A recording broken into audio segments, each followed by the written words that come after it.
Los conflictos sociales no esperan soluciones mágicas, sino soluciones concretas. Cuidado, el país va por otro lado. Por el momento tiene mucha esperanza y aguarda el 28 de julio para ver por dónde vamos. Tema V2. La corrupción en el Perú. La corrupción en el Perú y países latinoamericanos aparece con la invasión y conquista española, 1532, en donde la clase política dominante y gobernante es corrupta, dejándonos caudillistas, jefes, cúpulas militares, cúpulas religiosas y no líderes honestos, patriotas, capaces. La sociedad peruana tiene raíces pasadistas y es cultivadora del pasado, lo cual es muy honroso, pero existe muy poca valoración del futuro. Convirtiéndose en depredadores del futuro, harina de pescado, el guano, etc. El poder reside y emana del pueblo, ante la falta de una adecuada educación cívica patriótica, filosófica, ideológica, ética moral, etc. Renovación de la sociedad apoyada en valores éticos, en principios como el de la democracia del pueblo, como la defensa de los derechos humanos, como el valor del medio ambiente genera la ausencia de ciudadanos capaces de sentirse sujeto de derechos y de obligaciones, de actuar, exigir y de cumplir. Como tal, actuando con indiferencia ante el autoritarismo, ante esto se aprovechan la clase política que ve al Estado como fuente de riqueza, clase política que ante la oportunidad de realizar la reforma constitucional, clama por la Asamblea Constituyente, como si los nuevos congresistas serían los sabios idóneos para tal finalidad. Donde es notorio que se apegan a su ley, y no a la justicia. Su ley de hierro de la oligarquía partidaria, quienes están en el poder van a tratarse de mantenerse en él, arbitrando todo tipo trabas para impedir la renovación. Que no forman dirigentes o líderes, no forman cuadros, ni organizan al pueblo, no tienen vinculación con el pueblo. Recordemos el desborde popular en la marcha de los Cuatro Suyos. Con participación del sector sindical, empresarial y político. Concepto sobre la corrupción. Corromper significa dañar, alterar, echar a perder, viciar, pervertir.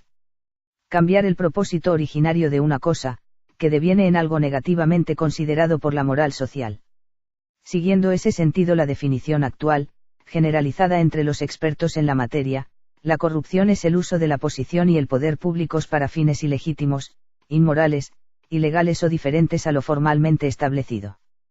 Creemos que para una más exacta definición, se debe tener en cuenta, un sentido laxo de lo que corresponde a lo público. Pues lo público no necesariamente es un ministerio de gobierno de una nación que debe decidir el destino de los fondos encomendados por su pueblo. Público también es la dirección de un gremio o un sindicato, o el accionar de una empresa de servicios públicos, aunque sea una empresa privada.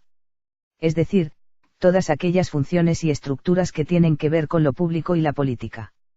Esto es, el bien común, la cosa pública, sino de todos, por lo menos de los muchos. No hay que olvidar tampoco que la mayoría de las veces en un hecho de corrupción están involucradas personas que no pertenecen al mundo de lo público, sino al mundo privado. Como es la tipología clásica del cohecho. En cuyo caso esos privados serían corruptores y por lo tanto también susceptibles de derecho penal. Muchas veces hemos escuchado decir en nuestro país Perú, que el problema de nuestro país es la corrupción y que ésta ha invadido al Estado. De esta forma, sostienen, se ha conformado un Estado perverso, manejado por una clase política también perversa cuyo objetivo es llenarse los bolsillos y estafar a la sociedad. Sostenemos aquí en cambio, que estas proposiciones nos dejan una imagen distorsionada de la realidad. Una imagen en la que nuestra sociedad, ingenua y pasiva, se encuentra condenada al fracaso debido al mal manejo que de ella hacen un grupo los políticos y a una institución el Estado. Como parásitos que viven y manipulan a nuestra sociedad, esta clase política no ha sabido llevar a la sociedad al puerto que merece. De esta manera, con una visión muy conveniente a una sociedad que se victimiza a sí misma, que quiere transferir su culpa, se soluciona el difícil problema que significa comprender la complejidad de la situación argentina en todas sus dimensiones. Permitiéndonos, por otro lado, volver a la cómoda y calmada resignación de nuestros asuntos privados. Sostenemos aquí que la causa de la corrupción que reina en nuestro sistema no debe buscarse solo en el Estado, sino en la sociedad. A pesar de las visiones más hegelianas, Hegel, 1975, el Estado no nace de la nada, de una idea o en forma descendente, sino que se desprende necesariamente de una sociedad. El Estado es una continuación y un componente de todo el sistema social. Y si el Estado baila al ritmo que la sociedad le marca, lo que se impute a éste, tendrá que hacerse cargo aquella. La corrupción y su procedimiento en nuestra sociedad. Las consecuencias de que existan sistemas que hagan posible la corrupción generalizada en la administración pública, las pagan las mayorías de nuestros pueblos, los de siempre, los más pobres, los olvidados, y es claro que nadie contribuye a beneficiarlos, a mejorar sus niveles de vida, lo que justificaría todo este afán, todo este empeño, todo este esfuerzo, por combatir eficazmente la corrupción administrativa en nuestros sistemas de gobierno, ello sin desmedro de otras consecuencias del problema, las cuales se reflejan en otros ámbitos, como el político, y tienen una gravedad insospechada por cuanto restan credibilidad a nuestros sistemas políticos. Según el autor, las consecuencias de la corrupción en la administración pública pueden ser tanto positivas como negativas. Veamos, a. Consecuencias positivas. Estas se refieren a la forma en que las altas esferas sociales hacen permisible la corrupción con los argumentos siguiente. 1.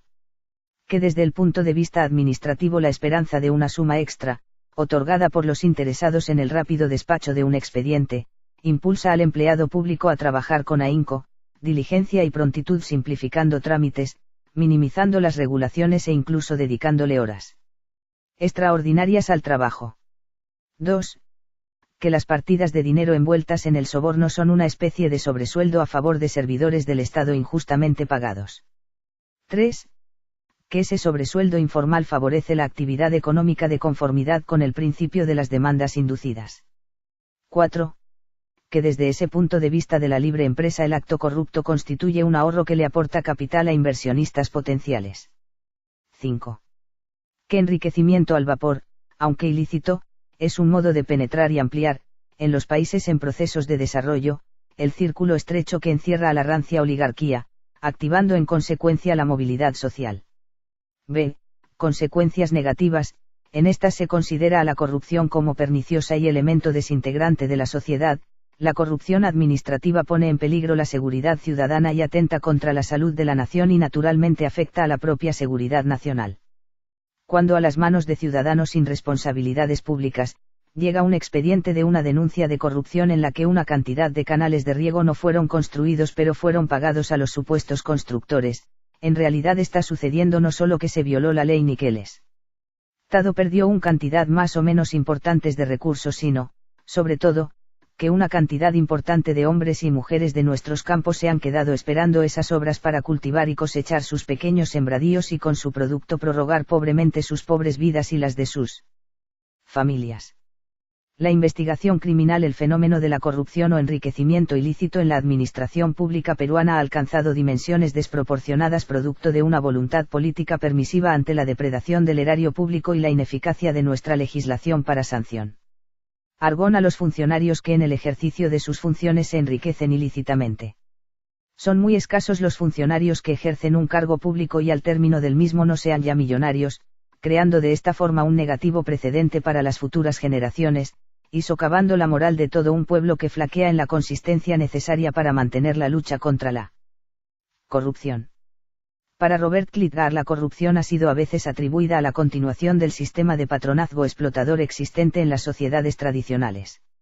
Se ha observado con frecuencia, escribió el cuentista político y africanista John Waterbury, que la búsqueda de protección respecto a la naturaleza, a la violencia y a las exacciones de gobiernos arbitrarios y depredatorio era un tema constante en la vida social de las llamadas sociedades tradicionales.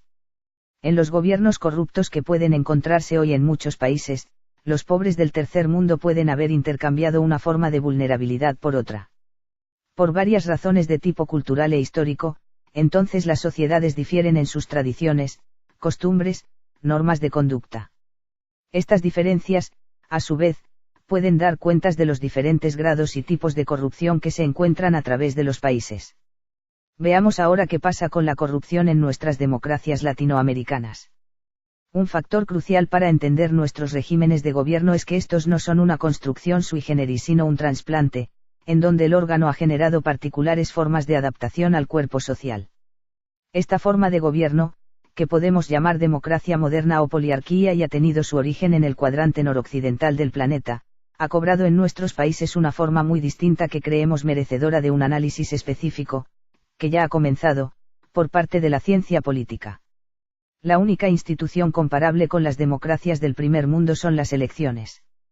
El resto de las instituciones democráticas como los tribunales, la separación de poderes, los pesos y contrapesos, el electorado ilustrado, la libertad de expresión e información, la existencia de información alternativa, el sometimiento pleno del poder militar sobre el civil, la igualdad real de oportunidades, la igualdad ante la ley, etc.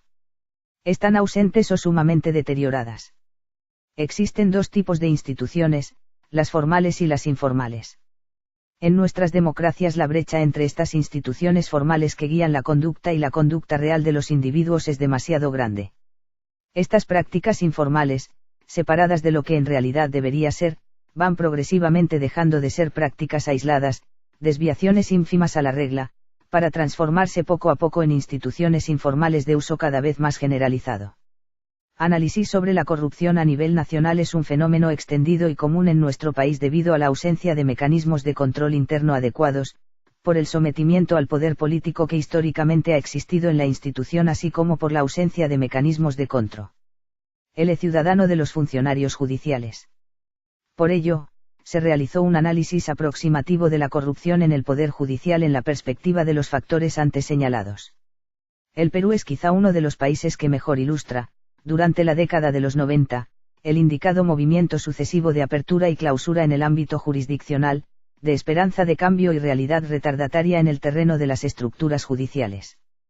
La perversión y frustración del proceso de reforma judicial desarrollado bajo el régimen fujimorista precisamente evidencia, de manera harto dramática, dicho movimiento pendular, la reforma, que pudo al inicio haber despertado entusiasmo y adhesiones, no fue en esencia otra cosa, como a la postre. Se hizo patente, que un instrumento de sometimiento de la magistratura a los designios de una camarilla corrupta y ávida de perpetuarse, por vía autoritaria y fraudulenta, en el poder del Estado. Desde luego, no es que la corrupción judicial surgiera con el régimen fujimorista. El mal preexistía e inclusive, en diversos momentos de las décadas precedentes, algunos estudiosos llamaron la atención sobre su presencia y aún sobre la amenaza que representaba, para el sistema de justicia como un todo, su eventual extensión incontrolada. Sin embargo, las dimensiones alcanzadas y las formas bajo las que se presentó en los años 90, son tales que aún siguen llenando a la ciudadanía de estupor e indignación. Vinculada estrechamente al ejercicio del poder, la corrupción parece ser una presencia constante en la historia de la humanidad. Lord Acton, católico liberal y catedrático de la Universidad de Cambridge, acuñó a fines del siglo XIX una fórmula que se ha hecho célebre, en una carta dirigida al obispo Mandell Creighton, fechado el 3 de abril de 1887, sostuvo que el poder tiende a corromper y el poder absoluto corrompe absolutam ente. Ha habido, pues, corrupción siempre, porque siempre ha habido poder entre los hombres, y cuando tal poder ha carecido de cauces y linderos predeterminados, los actos corruptos han tendido a desbordarse fuera de todo control. Conviene advertir, sin embargo, que la corrupción tenía antes un sentido mucho más amplio que el que tiene actualmente, ya que en la tradición de pensamiento político de Occidente, desde Platón y Aristóteles hasta Maquiavelo, esto es, desde la antigüedad clásica hasta el Renacimiento, el term y no se utilizaba para referirse menos a las acciones de los individuos que a la salud moral del conjunto de la sociedad, por lo que se destacaba aspectos tales como los términos de la distribución de la riqueza y del poder, de la relación entre dirigentes y seguidores, de las fuentes del poder, y el derecho moral de los gobernantes a gobernar, o también el amor a la libertad de un pueblo. De allí que, por ejemplo, para Tucídides, la toma ateniense de Melos, desprovista de otra justificación que la mera necesidad de conquista, implicaba la corrupción del Estado. Según hace notar Joaquín González, en realidad el entendimiento cabalmente moderno del fenómeno reclama, como un elemento esencial, la distinción de res publica y ámbito privado, propia de las sociedades complejas que instauran órganos de poder con capacidad autónoma de decisión. En el mismo sentido se pronuncia Michael Johnston, para quien las concepciones modernas de la corrupción se basan en la idea de roles explícitamente públicos, dotados de poderes limitados y sujetos a obligaciones impersonales. Así, mientras no se reservó una esfera íntima como derecho de las personas, sustraída a la injerencia del Estado, mientras no se afirmó el valor de lo individual en contraste con el comunitarismo de las primeras formas de organización política, mientras no surgió un aparato estatal distinto de la persona del soberano y sujeto a determinadas restricciones y límites, no podía hablarse con propiedad de corrupción. Como afirma Johnston, un autócrata absoluto no puede ser corrupto en el sentido moderno del concepto, hasta que se imponga ciertas limitaciones a su poder. Como quiera que fuere, situado plenamente en nuestro tiempo, se constata que, a pesar de la gran atención que en los últimos años concita la corrupción y de las numerosas nociones y perspectivas presentadas, su conceptuación sigue siendo problemática, mostrándose como fenómeno proteico y clandestino, de difícil aprehensión intelectual. Y es que, como ha señalado Philp, nadie ha logrado dar con una definición concisa y universalmente satisfactoria, no obstante que la búsqueda de definiciones ha sido desde hace mucho tiempo un rasgo de los debates conceptuales y políticos sobre la corrupción. Albert Calsamiglia, entre otros autores, ha llamado la atención acerca del relativismo del concepto. Al reservar un lugar de importancia a una teoría de la corrupción que pretenda resolver problemas prácticos, el estudioso español sostiene que esto no será posible sin tener en cuenta las condiciones y las prácticas sociales sobre las que, tal teoría, se proyecta. Se sigue de aquí que la corrupción es relativa a unas prácticas sociales, lo que exige aceptar que la misma conducta puede considerarse corrupta en una sociedad y no corrupta en otra. La peor corrupción que ha vivido el Perú, por su gravedad, magnitud y generalización. Lo que imperó en los 90 fue un régimen político íntegramente dedicado a saquear los recursos del Estado, en un país con el 50% de pobreza y 20% de extrema pobreza. Un régimen que diseñó para ello un engranaje perverso maquiavélico, sin ningún tipo de límite o escrúpulo, crímenes, extorsión, violaciones de derechos humanos, control y manipulación de instituciones, compra de medios de comunicación, tráfico de armas, narcotráfico, operativos psicosociales, etc. Radio. Y engranaje que busco y logro, además cómplices en todos los sectores y ámbitos del país. Principales factores que generan corrupción en la justicia: falta de comunicación, coordinación e información entre los distintos organismos del Estado. Delegación indebida y o ilegal de funciones en el ámbito interno, tanto en el organismo judicial como en el Ministerio Público. Concentración de funciones en la Corte Suprema de Justicia. Inexistencia de mecanismos transparentes para la selección y nombramiento de jueces, magistrados, fiscales y policías. Política salarial deficiente. Falta de criterios objetivos y claros en la adjudicación de casos. Excesiva burocracia. Falta de desarrollo de las carreras judicial, policial y fiscal. Deficiente funcionamiento y falta de autonomía de las instancias de control interno. Educación legal deficiente, con mal formación para el trabajo en el PJ. Un marco normativo contra la corrupción, normas constitucionales anticorrupción. La Constitución de la República es el fundamento de las leyes y acciones del Estado. Los tratados y convenios internacionales suscritos y ratificados, son las únicas normas de igual jerarquía con la Constitución de la República. Todas las leyes deben ser constitucionales, pues la inconstitucionalidad de una ley implica su nulidad. La Constitución de la República establece fundamentos normativos en relación con la corrupción que son desarrollados en leyes de menor jerarquía. Tema 6. La violencia contra la mujer y las leyes que la protegen. En medio de la excitación popular por la participación de la selección peruana de fútbol en el Mundial de Rusia 2018, el reciente fallecimiento de la joven Eivy Ágreda, de 22 años, ha causado indignación social. Mientras le gritaba, si no vas a ser mía, no vas a ser de nadie, el pasado 24 de abril, un depravado sujeto le roció gasolina y le prendió fuego cuando ella viajaba en un vehículo de transporte público. Con más del 60% del cuerpo con quemaduras de tercer grado, Eivy tuvo que ser sometida a 10 operaciones, las cuales se infectaron tan severamente que dieron lugar a una septicemia y, al final, a un shock séptico, el cual terminó con su vida. Origen social: sin duda, el feminicidio es un problema de salud pública en muchas sociedades, incluida la peruana. Se calcula que cerca de 70.000 mujeres son asesinadas por su pareja cada año, lo cual constituye el 17% de los homicidios intencionales. Un estudio de Anna Albazzi del Frate, de la organización Small Arms Survey, revela que el país que ocupa el primer lugar en feminicidios en el mundo es El Salvador, con 12 mujeres de cada 100.000 asesinadas por su pareja.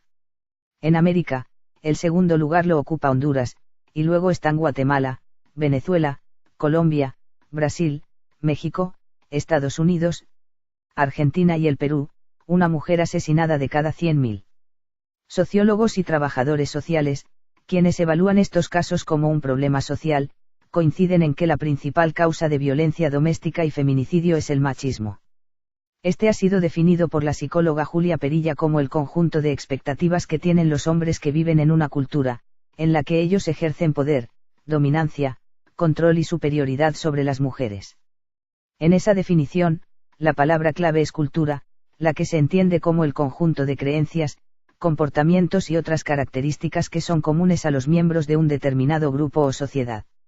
A través de la cultura, las personas y los grupos se definen a sí mismos, se ajustan a los valores comunes compartidos por la sociedad y contribuyen a la sociedad. En ese contexto, es justo preguntarse, tomando la definición de machismo de la doctora Perilla, ¿cuáles son las expectativas que tienen los hombres criados en una sociedad machista? ¿En qué clase de cultura viven esos hombres? ¿Cuáles son las características de una sociedad machista? ¿Qué factores sociales hacen posible que se produzca y se perpetúe el machismo? ¿Cuál es el rol de los líderes de una sociedad en la génesis del machismo? ¿Cuál es el rol de los medios de comunicación? ¿Cómo, cuándo y bajo la influencia de quién, o quiénes, se impregnó en el cerebro del asesino de Avi Agreda la idea de si no vas a ser mía, no vas a ser de nadie? ¿Cuántos hombres piensan igual, es decir, que una mujer eso puede ser su propiedad? Muchas preguntas, pocas respuestas. Crianza y educación. Siendo el machismo una construcción social, entiéndase como la consecuencia de la interacción de los individuos en una cierta cultura social, es indudable que la influencia de la familia en la génesis y perpetuación de esta forma de pensar es crucial. Si un bebé crece en un hogar en el que los padres, que heredaron esos comportamientos de sus propios padres, limitan los roles de sus hijos al estereotipo de lo que puede o no puede hacer un niño o una niña, ya están propiciando el machismo. Al inconscientemente favorecer ciertos patrones de comportamiento en sus hijos e hijas, ya están estableciendo diferencias, las que, en una sociedad machista, tienden a perpetuar la dominancia de los varones en desmedro de las mujeres. Obviamente, ese modo de crianza en el hogar no debe interpretarse como una falencia de los padres. Como lo dice la doctora Perillo, al criar a sus hijos en un ambiente de machismo, los padres están simplemente conformándose a las expectativas que tienen los varones en la cultura machista del país. No lo hacen a propósito, las cosas son así, del mismo modo que durante décadas en Arabia Saudí se aceptaba que las mujeres no debían manejar vehículos, recién podrán hacerlo por primera vez en su historia el próximo 24 de junio. Por eso una sociedad que desea realmente cambiar el paradigma del machismo debe propiciar una educación con un claro enfoque de igualdad entre niños y niñas. De otro modo, si los niños vienen ya de la casa con una visión machista de la realidad, y el sistema escolar no está preparado para corregirlo, tendremos jóvenes que crecerán con claros comportamientos machistas, que creerán que una mujer debe ser siempre sumisa y puede ser de su propiedad. Pero aquí hay un problema: un sector de la sociedad, incluyendo a muchos políticos, ha desarrollado fobia a la palabra género.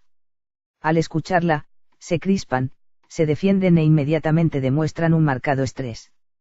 Una educación con un claro enfoque de igualdad entre niños y niñas es en realidad una educación con enfoque de género, pero el uso de esa palabra elimina toda posibilidad de acuerdo entre los políticos. Es posible que la oposición política al vocablo género provenga del hecho de que una discusión con enfoque de igualdad entre hombres y mujeres llevará indefectiblemente a una discusión sobre sexualidad humana, la que incluirá conceptos biológicos modernos que demuestran que los seres humanos no son, como lo afirma el dogma de ciertos grupos religiosos, binariamente concebidos como hombres y mujeres.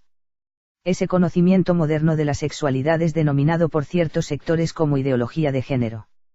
Se trata de un ejemplo más de la eterna confrontación entre ciencia y religión.